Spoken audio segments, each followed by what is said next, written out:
C'est quoi la différence entre une méditation, une prière et une invocation? Bonjour à tous. Parmi ces 3 techniques ultra puissantes pour transformer ta réalité, pourquoi est-ce que je choisis d'enseigner et de conseiller l'invocation à tout le monde sans exception? Si tu veux mettre entre tes mains l'outil le plus puissant que j'ai découvert pour transformer ta réalité, écoute bien le message qui va se transmettre à travers moi maintenant. Parce que je ne suis rien d'autre qu'un messager, mais le message que j'ai pour toi pourrait faire toute la différence dans ta vie comme ça l'a fait dans la mienne. Il faut savoir que j'ai échappé plus de 6 fois à une mort pourtant certaine grâce à la technique de l'invocation, sans même savoir ce que c'était. Et de nos jours, on entend de tout et de rien. On entend parler de prière, de méditation, de loi de l'attraction, de chamanisme, de passeurs d'âme, de dimensions supérieures, d'anges, d'archanges, etc. Et on a tendance à ne même plus savoir s'y retrouver. Mais par exemple, dans la tradition chrétienne, on va nous parler du pouvoir de la prière. Mais qu'est-ce que c'est qu'une prière pour toi? Est-ce que tu sais ce que c'est? Est-ce que tu sais comment ça fonctionne? Eh bien, bizarrement, ça, personne ne semble pouvoir nous l'expliquer. Et quand tu vas demander des explications, bien souvent, la personne va te sortir un extrait de la Bible que la personne ne comprend pas elle-même, ou alors elle va se perdre dans des discours qui ne sont pas très clairs. Une prière traditionnelle, c'est très souvent une parole ou une demande qu'on va adresser à un Dieu qu'on voit comme extérieur à nous, comme haut perché quelque part dans les cieux, comme s'il pouvait intervenir dans notre vie avec sa grande main visible puissante pour transformer les choses. Et on va très souvent se mettre dans une position de soumission. On va baisser la tête. On va se mettre dans une position de supplication. Et ça symbolise l'abandon de l'ego. Ça symbolise la soumission à ce Dieu qui est plus puissant que nous et qui est à l'extérieur de nous. Et ça signifie qu'on va lui demander humblement quelque chose. Et c'est là qu'on va commencer notre prière, bien souvent comme ceci. Seigneur, s'il te plaît, Seigneur, je ne sais pas quoi faire, je suis perdu. Oh Seigneur, oh toi qui es aux cieux, j'ai besoin de toi. Oh Seigneur, sans toi, je ne suis rien.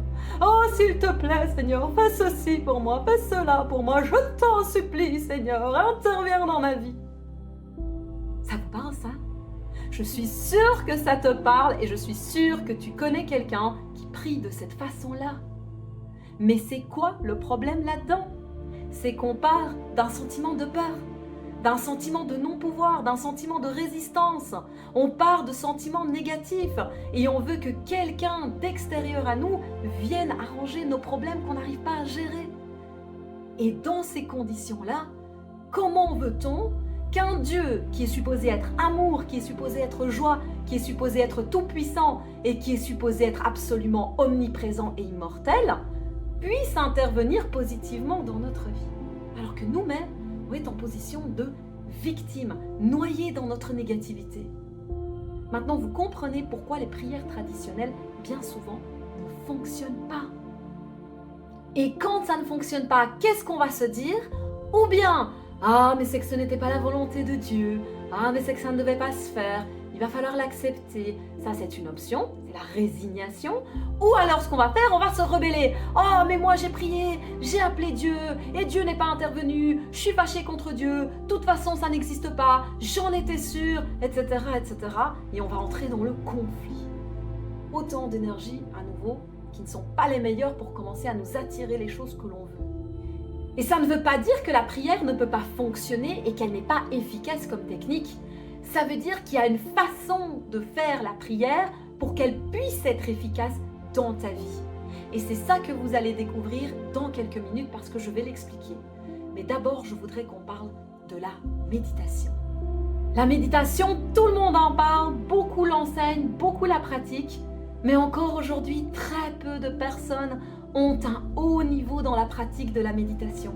La méditation, c'est un état d'union, c'est un état d'être, c'est un état universel, c'est un état où on est tout simplement connecté à absolument tout l'univers et même tout le multivers, à tout et à tout le monde. C'est le champ quantique, c'est le champ qui contient toutes les informations.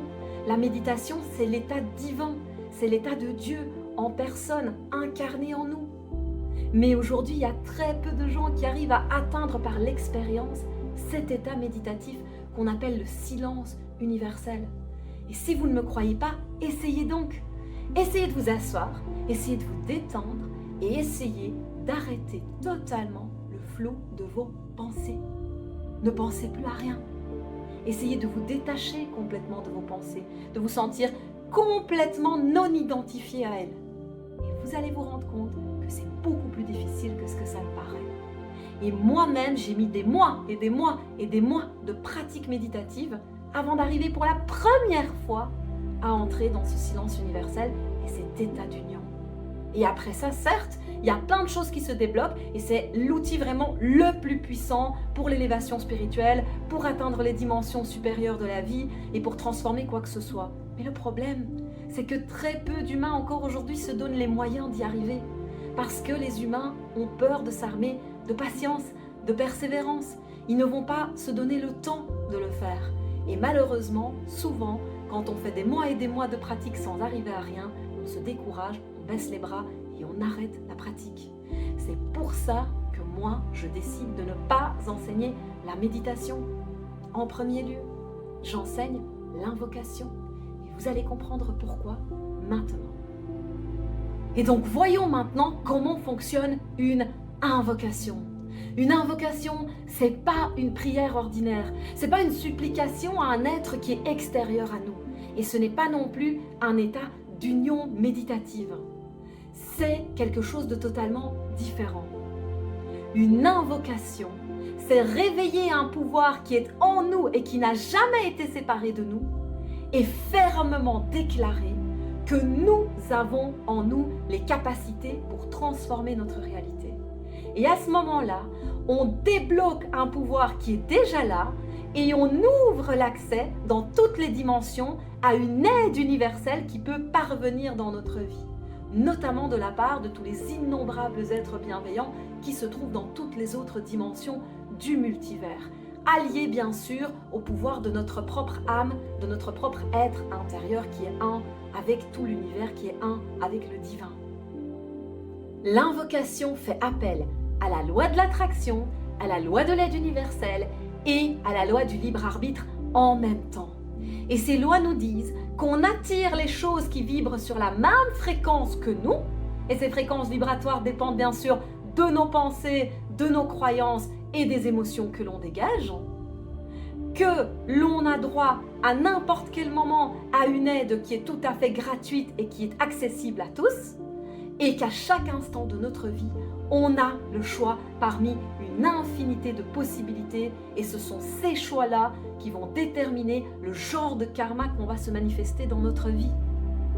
Mais ce qui est extraordinaire avec l'invocation, c'est qu'elle est capable de surpasser notre karma du moment. Elle est capable de surpasser nos pensées négatives, de surpasser nos émotions négatives qui nous font tourner en boucle dans notre vie.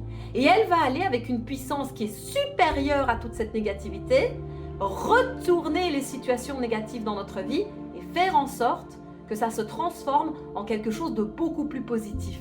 Et c'est ce qu'on pourrait appeler la grâce karmique avec d'autres noms. Et ça, c'est extrêmement intéressant. En plus de ça, l'invocation est accessible à tout le monde sans exception. Même un enfant de 5 ans peut s'en servir s'il connaît les techniques, s'il sait comment formuler une invocation. Et c'est quelque chose que moi j'ai découvert quand j'étais encore très très jeune. Et ça m'a sorti 6 fois d'une situation qui était complètement désespérée, où je pensais que j'étais foutue, que j'étais perdue, que je ne reviendrais plus dans ce monde. Et ça a fonctionné. Et si ça a fonctionné pour moi, ça peut fonctionner pour toi aussi. Alors en tant que pratiquante de ces 3 techniques que je vous ai expliquées au quotidien depuis des années, j'ai choisi d'enseigner l'invocation parce que c'est la technique la plus rapide, la plus puissante et la plus accessible à tous. Mais comme toute technique, comme tout art, comme toute pratique, il faut savoir le faire dans les règles de l'art pour que ça fonctionne. Et c'est pour ça que dans les prochaines vidéos, je vais vous expliquer comment faire une invocation puissante et rapide dans les règles de l'art et comment éviter les erreurs de débutants qui peuvent être très nombreuses, erreurs que moi-même j'ai commises dans ma vie et qui m'ont valu d'avoir beaucoup de délais dans les choses positives que je voulais manifester pour moi-même dans ma vie. Donc je t'invite vraiment à suivre toutes mes prochaines vidéos parce que ça va être une série ultra intéressante, toute connectée, pour que tu puisses utiliser ces forces qui vont pouvoir venir t'aider dans n'importe quelle situation. Et en attendant, n'hésitez pas à me dire dans les commentaires pourquoi est-ce que vous souhaiteriez utiliser le pouvoir de l'invocation. Comme ça, moi, je peux préparer des invocations sur mesure, rien que pour vous. Et ça peut grandement vous faciliter la tâche. Et de grâce, likez, partagez, faites parvenir ces messages à tous les êtres humains que vous aimez. Parce qu'on ne sait jamais quand quelqu'un aura besoin du pouvoir de l'invocation. Et c'est quelque chose qui peut aider absolument tout le monde, sans exception. Merci à tous d'être avec moi, merci de partager avec moi votre ressenti, vos commentaires et même vos suggestions. Je vous aime